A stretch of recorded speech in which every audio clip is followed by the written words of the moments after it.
Chefs Without Restaurants, episode 104 with Chris Yates. At my job after Elle, I started working through the pandemic, and basically, in a nutshell, the same thing that happened to me while I was practicing law started to happen to me while I was cooking. Was that basically just, again, burning out, and that was when I really started to realize, like, hey, when I stopped practicing law, I'd sort of told myself this story about how, lawyering isn't for me. I'm just like in the wrong profession, and like this is a bad match for my personality. And when I realized that the same thing was happening to me while I was cooking, I realized, well, maybe this problem is internal and not external. Working in high-end independent restaurants is sort of this all-consuming, lifestyle and a career, and chasing accolades and Michelin stars and James Beard awards. That was sort of the place I had put myself in, and it was destroying me from the inside out slowly. This is the Chefs Without Restaurants podcast with your host, Chris Spear. Each week, I'll be speaking with food entrepreneurs and people in the culinary industry. If you're interested in learning more about our organization dedicated to helping people build and grow their food businesses, look us up on the web at chefswithoutrestaurants.com and .org, and on Facebook, Instagram, and Twitter at Chefs Without Restaurants. Now, enjoy the show.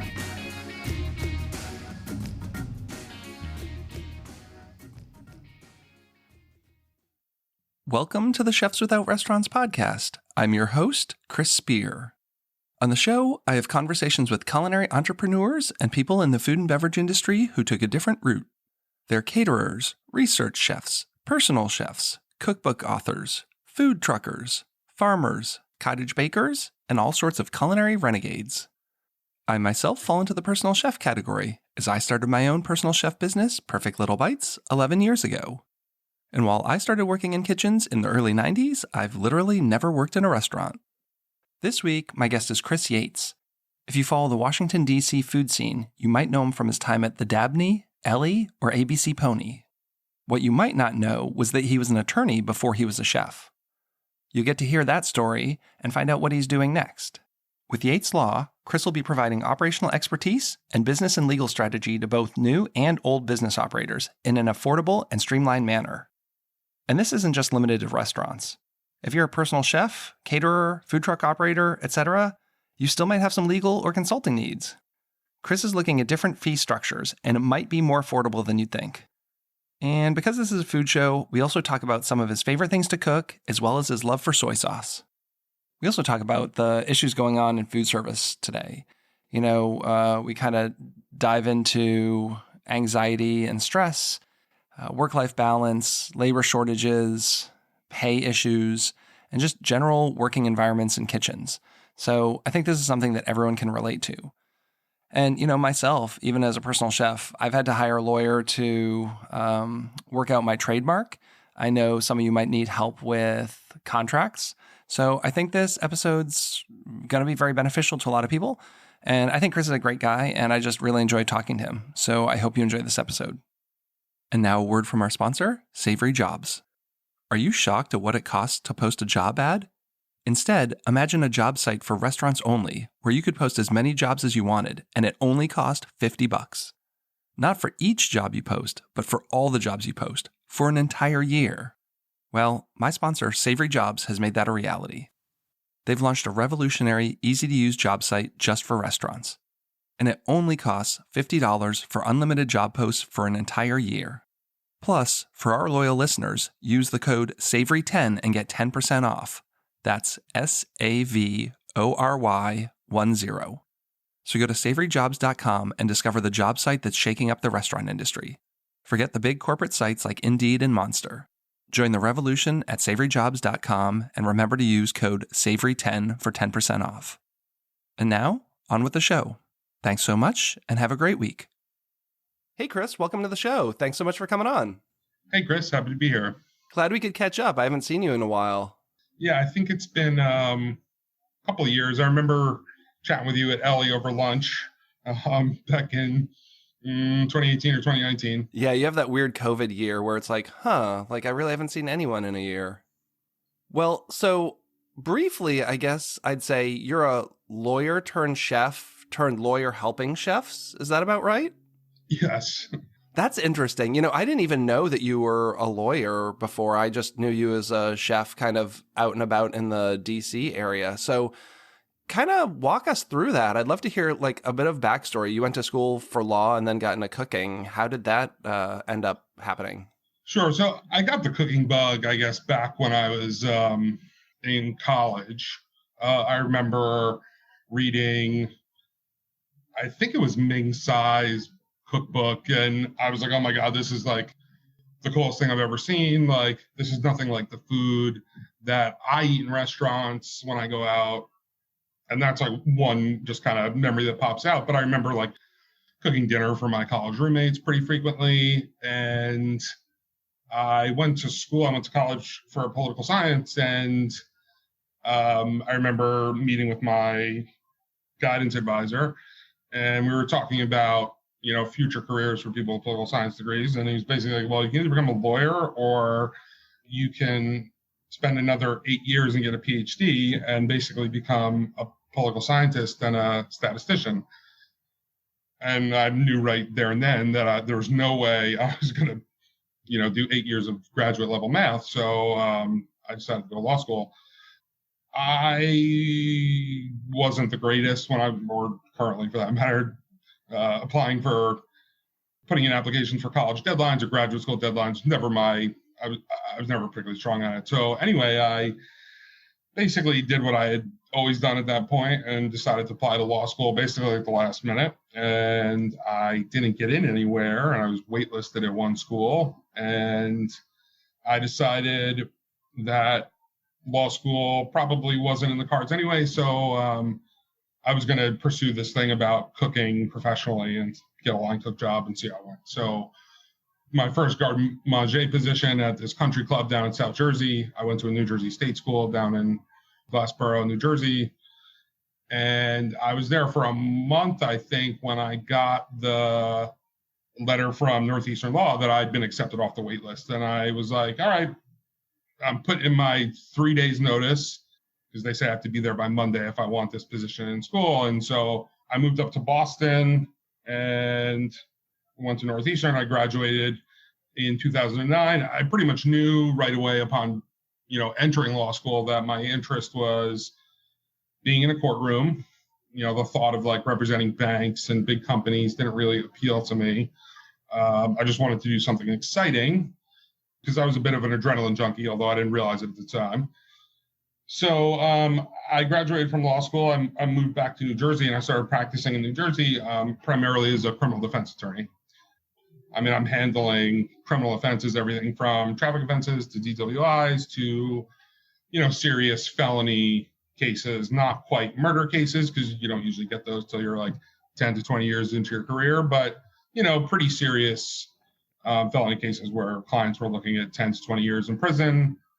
So I did that for 5 years, was fairly successful. I mean, it was fulfilling, but I was also burning out as it happened.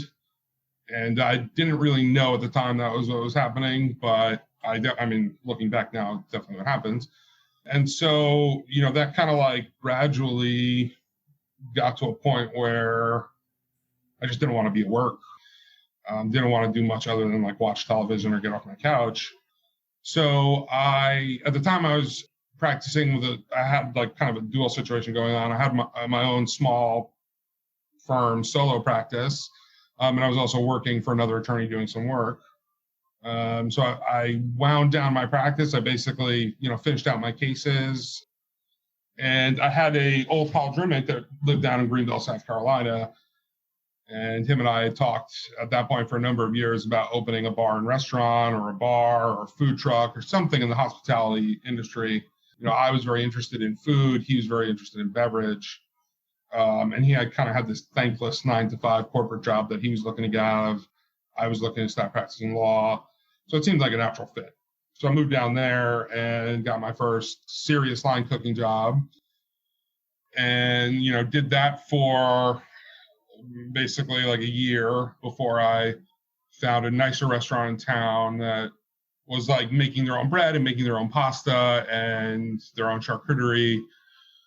And that's when I really started to think seriously about it as a career. I mean, I knew I wanted to pursue it as a career, but I was getting like a sense of satisfaction and advancement that I felt like I hadn't gotten when I was practicing law. So I stayed at that place for another year and a half. And at some point, I reconnected with a friend of mine, a female friend of mine from law school. And we started kind of dating long distance. She was living here in Washington, D.C., and I was living in Greenville, South Carolina. And we started dating, kind of going back and forth to see one another. And at some point, we started talking about me moving in with her. And for me, it was like a natural personal and career progression. I kind of wanted to get back to the Mid-Atlantic area. I'm from New Jersey, like I said, and I knew I kind of wanted to live in like a larger city. And I had basically been working at the best restaurant in Greenville, South Carolina, and there wasn't a whole lot of upward mobility at like a more complicated restaurant or like a tasting menu only restaurant for me to go work. I basically would have had to stay at the place that I was at and wait for a sous chef or a chef de cuisine to move along and then potentially take their position. I was also earning like $11 an hour at South Carolina, and it's a line cook job. So there was a financial motivation as well to like move to a bigger city with more plentiful job options. So that's what I did. And that was back in 2016. And my first job I got was at the Dabney. After that, I started running the charcuterie program at Blue Duck Tavern. And shortly after that, opened Elle. And, you know, at my job after Elle, I started working through the pandemic. And, you know, basically, in a nutshell, the same thing that happened to me while I was practicing law started to happen to me while I was cooking, was that basically just, again, burning out. And that was when I really started to realize, like, hey, when I stopped practicing law, I'd sort of told myself this story about how, you know, lawyering isn't for me. I'm just like in the wrong profession, and like this is a bad match for my personality.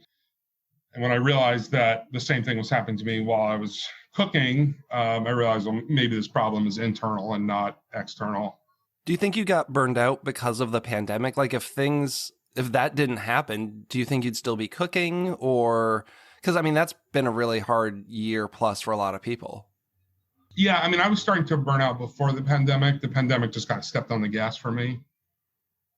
I think for a lot of the reasons that, you know, before today, I listened to like a couple episodes of your show, and like, for example, Matt Jennings, and a couple other people that have been on your show, like, I'm having very similar experiences to what they were talking about. You know, working in high-end independent restaurants is sort of this all-consuming, you know, lifestyle and a career, and you know, chasing accolades and Michelin stars and James Beard awards. You know, that was sort of the place I had put myself in, and it was destroying me from the inside out slowly. And then when COVID happened, I mean, it all just kind of got ratcheted up, right? I mean, I was working 70 and 80-hour weeks instead of 60-hour weeks, and I was working 6 and 7 days instead of 5 to 6 days, and seeing my family even less and less, except, you know, my parents are in their 70s, so it came with like the added weight of knowing that there's this deadly pandemic and my parents are in this high-risk category, and I couldn't necessarily see them, you know, in person. So yeah, I think it was going to happen one way or the other. So now you want to work with helping restaurants and people in the food industry on the legal side. So when did you kind of put those two together? I was celebrating a birthday party at Sun Cinema in Mount Pleasant, celebrating a birthday for a friend, and wound up talking to another attorney who had spent a pretty good amount of time in the front of the house. And she was the one that kind of planted a little seed in my head that slowly started to grow and grow over the next like 2 years. And, you know, I had been at work, when I started to take on these like upper level management roles, I was increasingly applying skills that were coming from like the lawyer's part of my brain. Like analyzing P&L information, thinking strategically about the menu and, how we could use that to boost profits and reduce costs and labor, how we could strategically market, a new offering, things like that. And I was getting more fulfillment out of that basically than I was with my day-to-day cooking tasks.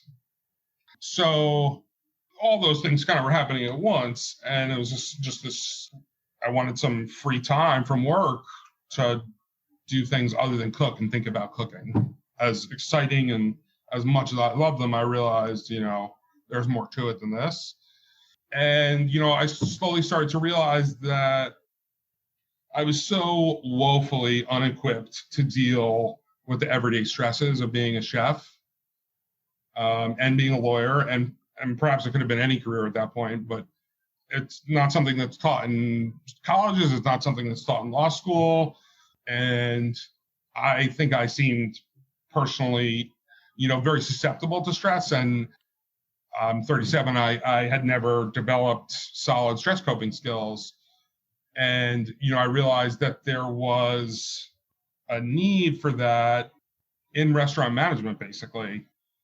And so my thinking was I could provide this very concrete legal product or legal service, but also, kind of like a hybridized service where, that those legal recommendations are essentially informed by operational expertise and an understanding of the business, and also understanding how my own experiences burning out. There's a better way to run your business. That's a simple way of saying it. I was anxiety driven in the kitchen, but it didn't have to be that way. And, you can be intense and you can cook at an extremely high level and you can execute, Michelin level and James Beard, level food, whatever that means. That's probably a conversation for another podcast, but, without making yourself so stressed out that you don't want to go to work anymore. Well, there's been a lot of talk recently about problematic kitchen culture, poor benefits, now a staffing shortage, but change needs to start from the top. Are operators open to changing this, or is it a little too little too late? I think the operators, the ones out there that are screaming about how $300, unemployment supplements are going to be the things that put them out of business, I think those are going to be the ones that die. I think that's more indicative of an attitude at the top of their organization and of their management skills than it is an actual analysis of what's happening and a reflection of their anxiety, essentially. I think I'm seeing lots of reason for hope. And a lot of that is sort of the old guard that don't get it, seem to be dying out. And then you see chefs from, younger generations that just embrace these things as normal, everyday elements of life and, having a job and a career. And they're implementing them in business strategies and employment compensation systems that actually value their staff. And those restaurants seem to be staffed and, poised to flourish over the next 6 months to a year. So do you have a target customer? I'm looking to work with people, perhaps chefs and restaurateurs that are old guard that maybe don't have the skills and the toolbox to perhaps confront the problems that are now becoming, impossible to not confront, and basically just giving them some operational expertise and knowledge to navigate those situations. I'm looking to help restaurateurs and chefs of a younger generation who perhaps are doing their own solo project for the first time and want to use strategic thinking and tech to kind of deliver their legal solutions and some consulting and management solutions, in as affordable and streamlined and an efficient a way as possible. Yeah, you said affordable. When I hear lawyer, I think of something that's crazy expensive, and food service operators are notoriously frugal, so I'm sure that's maybe a barrier. Is that something you've thought about? I'm sort of experimenting with different fee models. I think flat, transparent fees for a lot of these things is a solution for a lot of people. I think everyone's terrified that like the retainer model in the hospitality and restaurant setting, I don't think works unless it's a multi-unit operation that has recurring legal needs like on a weekly, if not monthly basis. And by the way, what I mean by retainer model is like, here's $10,000. I don't know what legal needs I'm going to need, but I know I'm going to need them. Small restaurants, independent restaurants are not going to, that $10,000 could be payroll for a week. It could be a sizable amount of inventory depending on the size of your restaurant. So I think, using a retainer model is it's not where I'm at. An arrangement that I'm exploring is I'm calling it outside general counsel for small restaurants. Traditionally, that hasn't been something that restaurants, I think, can afford, but it's like kind of a hybrid subscription model where basically they'll pay a monthly fee, say $1,000, $2,000, and we'll essentially develop an ongoing strategy, business and legal strategy for the next 6 months to a year for you to tackle various things. Like, you need an HR system, but perhaps it doesn't need to be implemented for a few more months until you actually have staff. So while we're waiting for you to staff up, we can address, licensing issues and things that are more pressing. So that's one thing I've been kind of knocking around and experimenting with some clients. Well, what about all the changes that came about during the pandemic? You have all these things like whether it be the to-go cocktails or having, kind of taking over the sidewalk with a parklet for dining. I'm sure some of that's going to stay, some of it's going to go away, and obviously it varies from jurisdiction to jurisdiction. So are you staying on top of those kind of things, and what are you seeing there? Yeah, I am. I mean, I saw yesterday Uber's announcing this to-go liquor program that they're rolling out in Canada. The week before that, Andrew Cuomo decided overnight that they were going to rescind the to-go liquor program in New York City. Honestly, those are like kind of the things I think are bread and butter. They're not labor intensive for me to, give business and strategy advice to clients on. It just requires me to basically, read the news and stay up on current trends, which isn't all that difficult for me. And, there are things that can really set a client's mind at ease. Like, I think just for a restaurateur to hear that, sure, you can rely on this alcohol to go program being around for at least 6 months. I think that's the kind of clarity that restaurateurs are looking for right now, because they don't have any clarity, I feel like, beyond like the next week on a lot of these things. So yeah, absolutely being informed on those topics and like just having stress-free conversations with clients about them and thinking about how they can maneuver around them. And do you foresee maybe even working with, like I'm a personal chef, there's a lot of caterers, there are food trucks. Are you targeting only restaurants for work, or do you think you could also kind of work with people who are outside of traditional restaurants? Yes, I can help people out.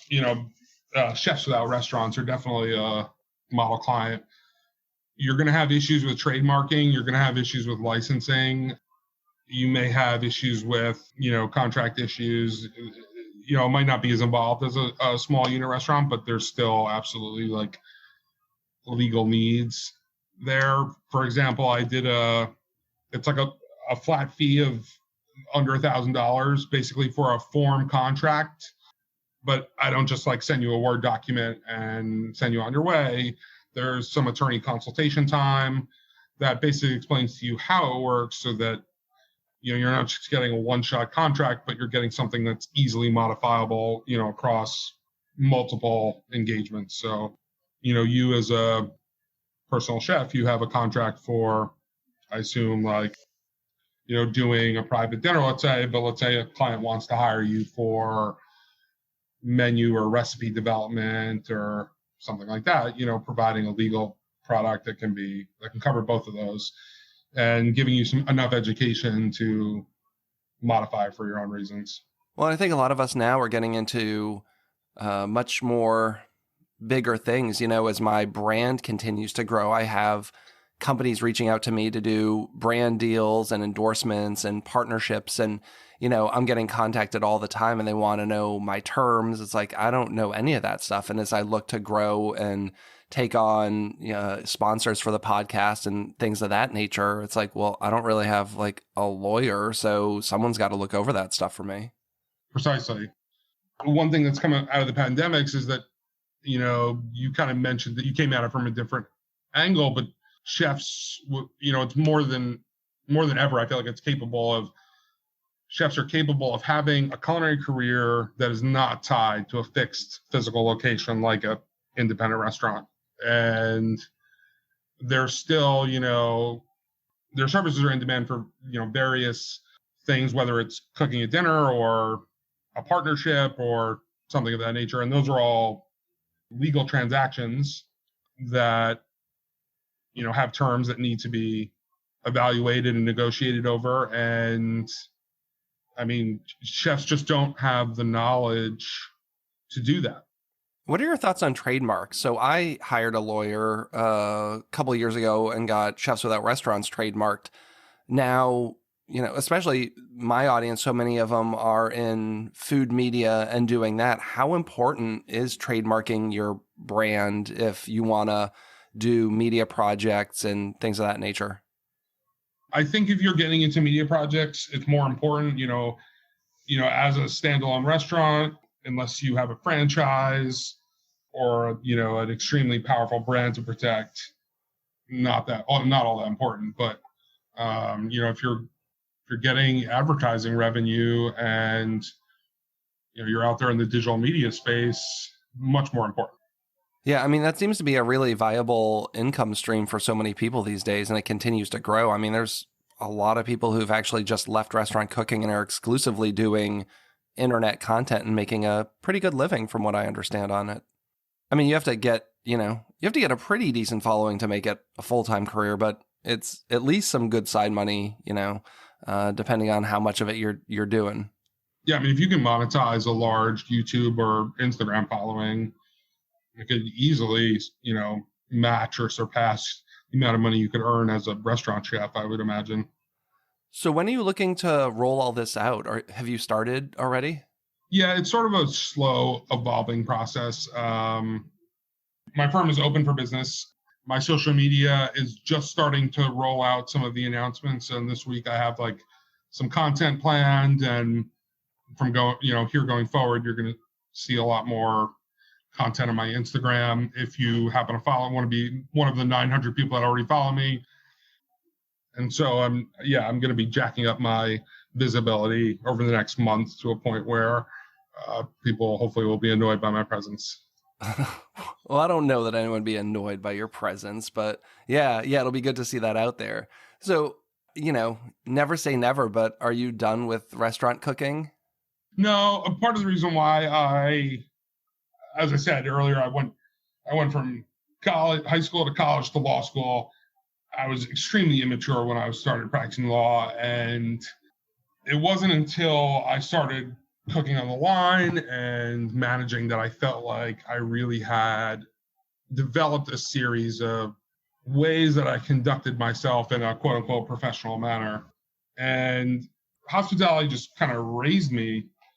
And I still look at a kitchen. I still look on Instagram and I see all my colleagues in the restaurant world or that still have restaurant jobs cooking and posting beautiful things and talking about it. And I want to be out there doing those things too.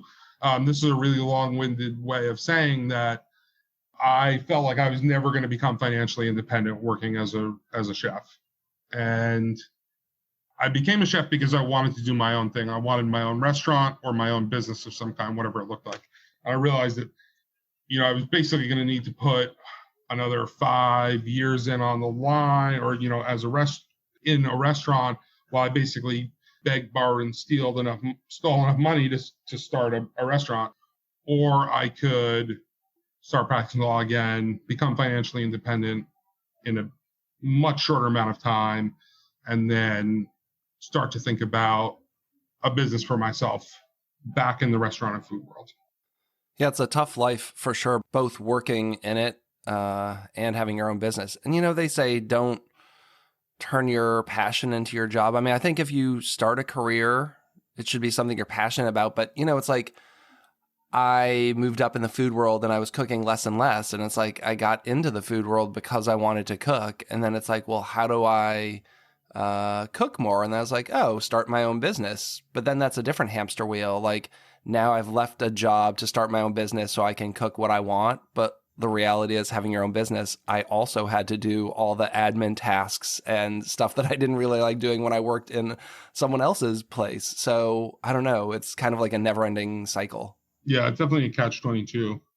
Yeah, which is why, I don't know. I don't know where I was going with this, what the advice is. Like, don't get in the restaurant business. I don't know. Yeah, I mean, at the end of the day, I realized about myself that I was never going to be happy. I didn't necessarily know it was going to make me happy, but I knew I was never going to be happy taking orders from someone else on a daily basis. And I knew I wanted my own restaurant or my own spot of some sort. And that's very difficult to make happen as an independent restaurateur with, unless you're independently wealthy.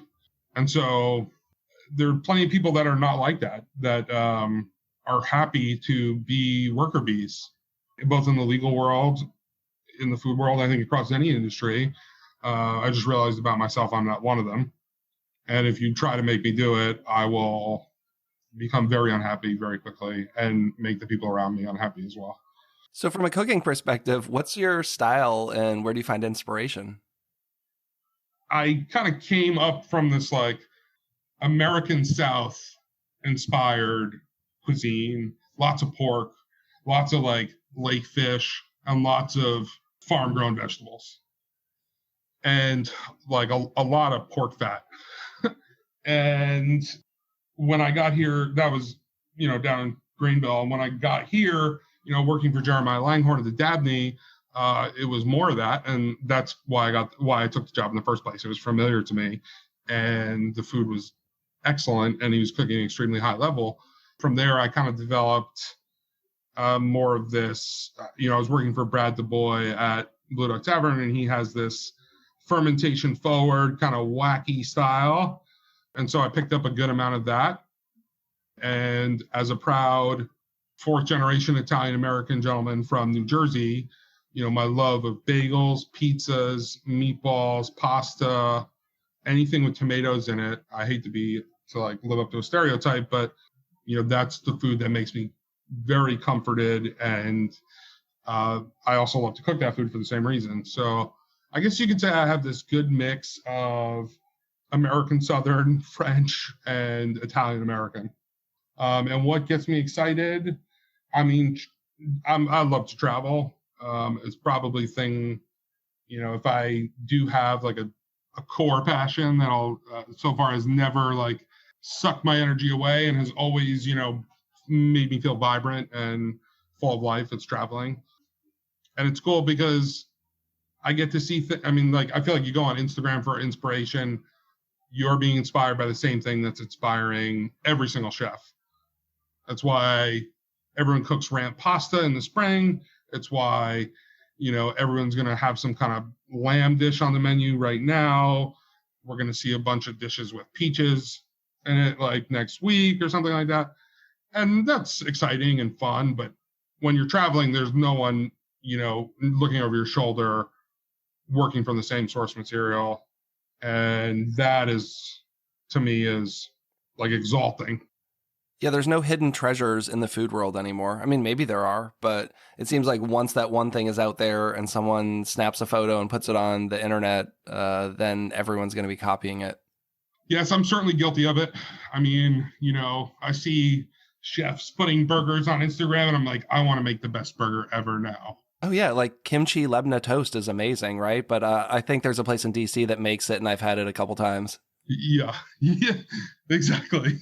It's before the internet, it used to be so hard and now it's so easy. And it's, again, another one of those things that there's benefits and negatives from, but it's like now the whole world, things you've never seen before, just take places like Copenhagen. Like I don't know, nobody knew what people were eating in Copenhagen, and now it's a hot spot. Like, whoever would have thought that Copenhagen would be one of the hot culinary spots in the world?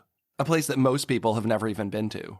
Yeah, I mean, and I don't mean to be insulting when I say this, but like, they become famous for, it seems to me like, putting moss on a plate, something like that. It's like, not only has, as you said, has anyone ever been to Copenhagen, but it's not like, everyone here in the States is like, oh, that Danish beef is like the best in the world. I got to get my hands on it.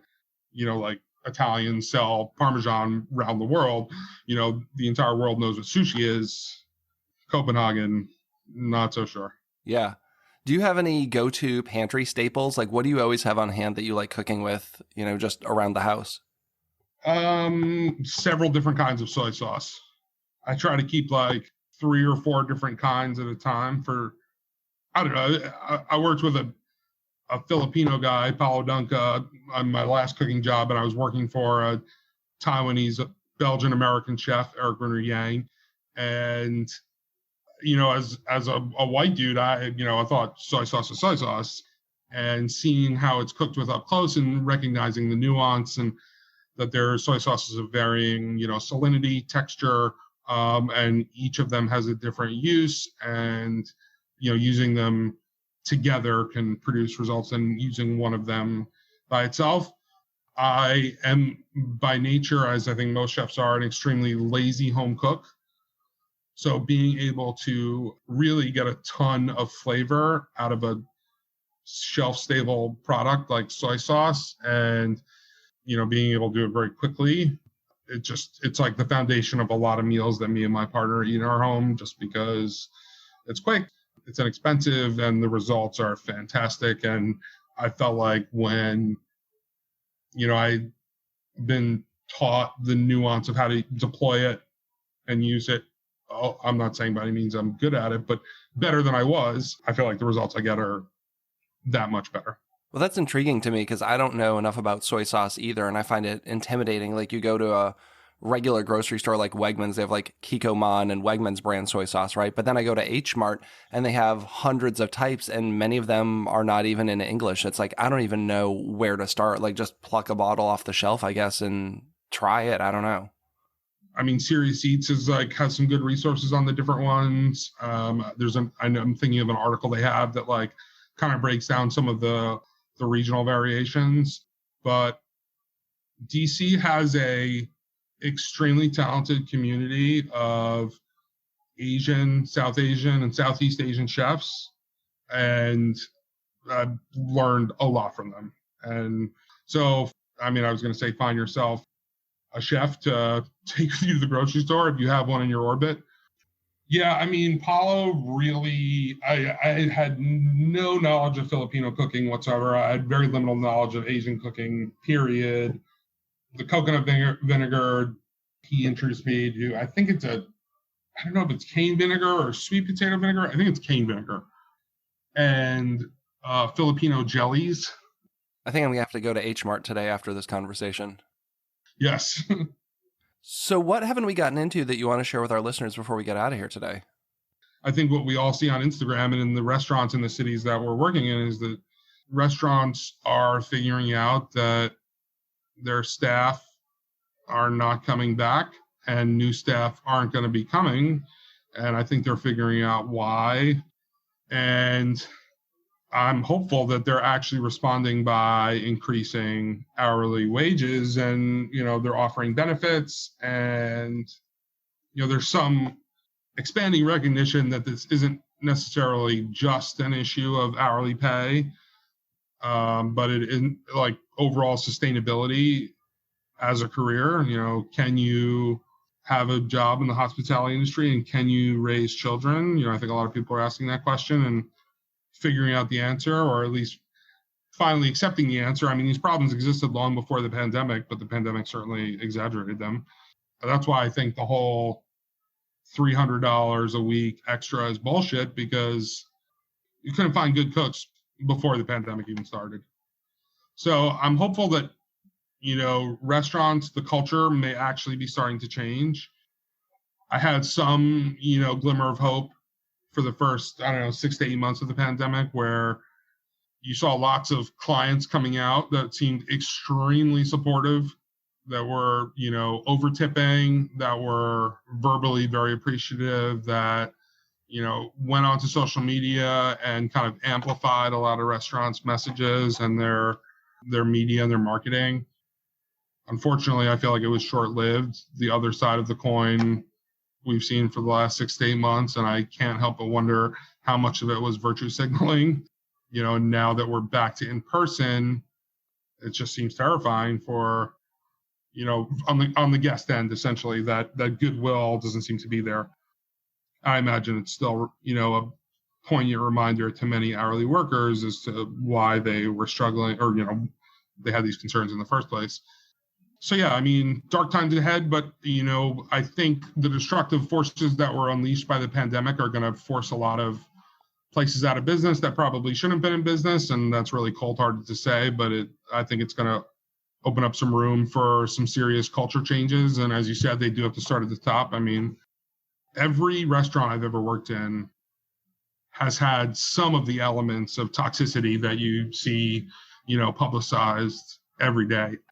I'm guilty of doing it. Like, I was a terrible manager for, I think back now, I was trying my hardest. I certainly wasn't attempting to go out and be a terrible manager, and I wasn't trying to, become complacent and stay that way and not grow. But when you're cooking and you're managing, direct reports and maybe because the front of the house manager isn't there for the day, you're managing the front of the house as well. And then you have to do inventory and you have to maintain vendor relations and make sure they get paid that day because maybe your accountant didn't send the check. I mean, when you're getting pulled in 1,000 different directions like that, it's extremely difficult for anyone to manage properly under those circumstances. Yeah, I've been there as well. I actually had said, like, I could not continue working where I was and be happy of the person that I was. And that's when I knew it was time to leave. Like, when you're made to make decisions that you morally don't agree with, it's like, this is when I need to move on. Yes, absolutely. Well, thanks so much for coming on the show. I really enjoyed having you. Chris, thank you so much for letting me ramble. I really appreciate it. Yeah.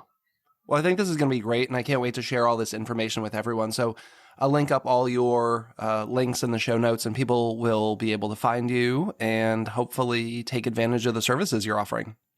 Thank you, Chris. That would be great. And to all our listeners, this has been Chris with the Chefs Without Restaurants podcast. As always, you can find us at chefswithoutrestaurants.com.org and on all social media platforms. Thanks so much, and have a great day. Thanks for listening to the Chefs Without Restaurants podcast. And if you're interested in being a guest on the show or sponsoring a show, please let us know. We can be reached at chefswithoutrestaurants@gmail.com. Thanks so much.